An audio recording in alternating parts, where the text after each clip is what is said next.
If I had to start all over again from scratch, here's the exact 4 steps that I would take to make my first $1 million. And I have proof that this actually works. So hang with me. Let's go.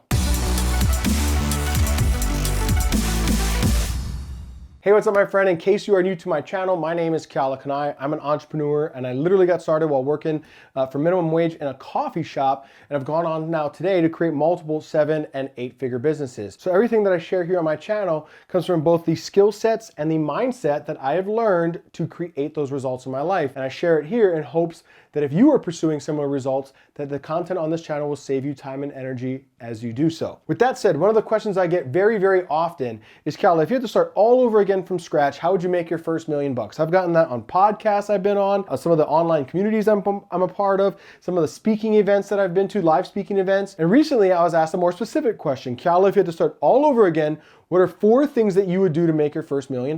So I sat at my computer and I started mapping this out. And I thought to myself, okay, knowing what I know today, if I were starting all over again from scratch, what exactly are the first 4 things that I would do? And when I was done and I looked at it, I was like, well, that's funny because that's exactly what I did when I launched my primary business today a few years ago. And that business has gone on to do over $75 million in sales at the time that I'm filming this video. So this works. Now, let's go ahead and dive into how it works and what those steps are. So step number 1 is to either create a high ticket offer or partner with somebody so that you can create a high ticket offer. So when I first got started with my primary business today, at the time, I didn't feel that I had enough experience or expertise to bring to the marketplace to justify a high ticket price.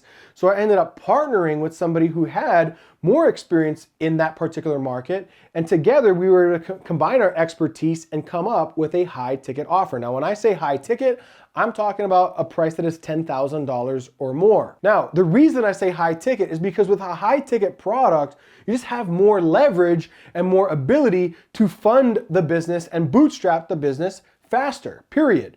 All right. So in other words, the person who's going to win in business is the person who can pay the most to acquire a customer. Someone with a high ticket offer has the ability to pay more to acquire a customer than somebody who does not have a high ticket offer. And those are just the laws of business. So this gets us liquid faster. It drives revenue into the business faster. And in actuality, it's easier to make a lot of money over a short period of time with a small group of people than it is to make a little bit of money over a long period of time selling to lots and lots of people. So a high ticket offer, I believe, is a significant advantage. So I'd either create one or partner with somebody to help me create one. Number 2 is I would then ask myself, who has my audience?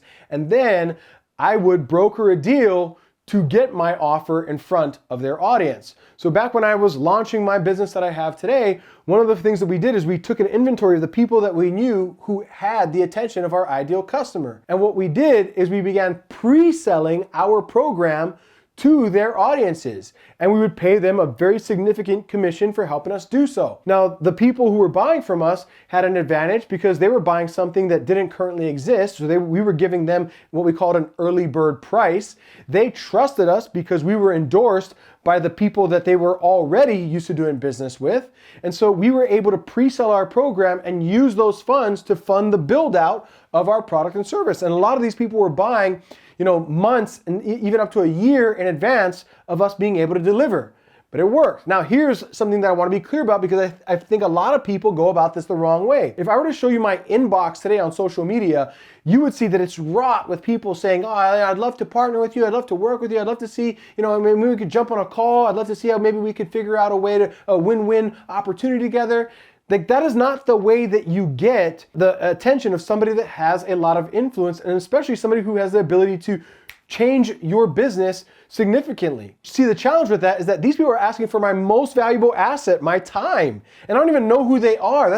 Time is the only thing that I have that I can't buy any more of currently right now. So I'm not gonna just give it away. Instead, here's what I did to get the attention of influential people when I was coming up in my industry, is I figured out ways to give value away first, using the law of reciprocation. If I gave them value, they would probably want to give me value back. So here's how I did that, is when I found people that I wanted to potentially work with, I would begin commenting on their posts and complimenting them on their success. I would begin sharing their posts very often to my audience. I might even email my list at the time, and tell them to go check out their YouTube video or check out their social media posts. So they would see that I was promoting them. I was giving them value in advance. And sure enough, eventually I would end up in some sort of a direct message with them, in the DMs with them, and we would talk, and eventually we might find a way to work together. And sometimes, you know, we didn't find a way to work together, but there was no skin off my back, because if they were somebody that was influential and somebody that I could really, you know, potentially do business with, then obviously I liked their content, obviously their stuff was good,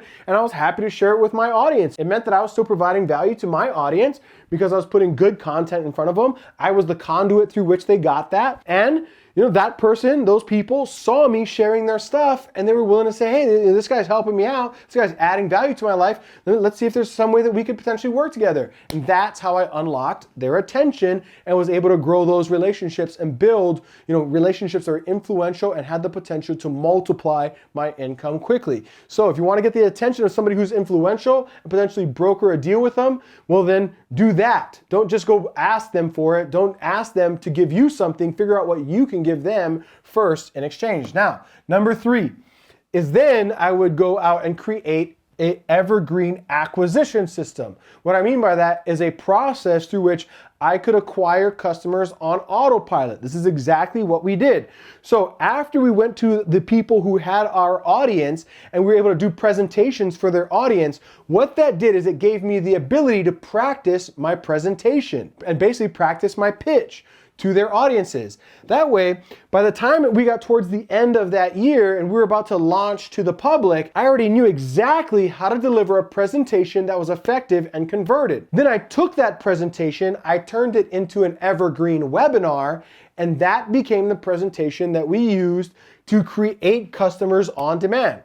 I created a webinar, I put it on an evergreen platform. Then I started driving ads to that webinar. People would register for it, they'd watch the presentation, and they would start buying on autopilot. So now I had customers coming through the front door on autopilot, and then we were able to get on the phone with those customers on the back end and sell them a more high ticket offer. So we offered a low ticket offer on the front in order to sift between the people who were serious and curious. And then once we had buyers, we were able to put them on the phone, get them on the phone, and sell them our high ticket offer on the back end.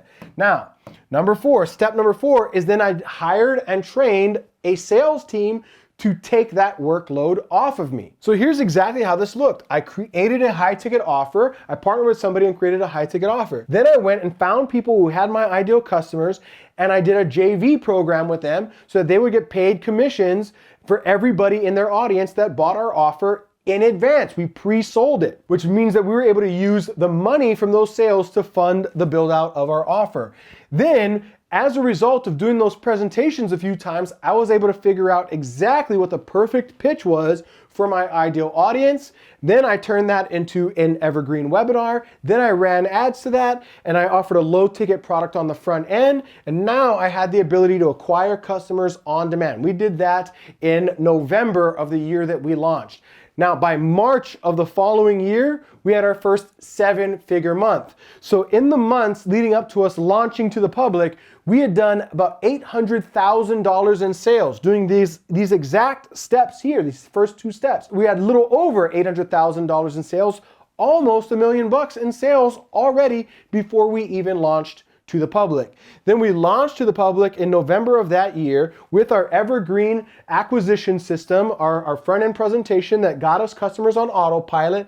Then we started selling to those people on the back end. And then I started hiring a sales team to take that workload off of me. And within 4 months, we were doing 7 figures a month. This is exactly how I did it, and this is exactly how I do it again if I had to start all over again from scratch. So hopefully this gives you some ideas about some shortcuts that you can take to get the results that you deserve to have in your business. With that said, hopefully you got value out of today's content, and if you did, make sure that you go ahead and subscribe, hit that little bell notification so you get notified every time that I drop more content like this, and of course, hit the like button. If you got value out of it, then like it, of course. Now, with that said, I hope that I see you in a future video, my friend. Take care, subscribe, hit that bell button, click like, and I'll see you in the future. Bye.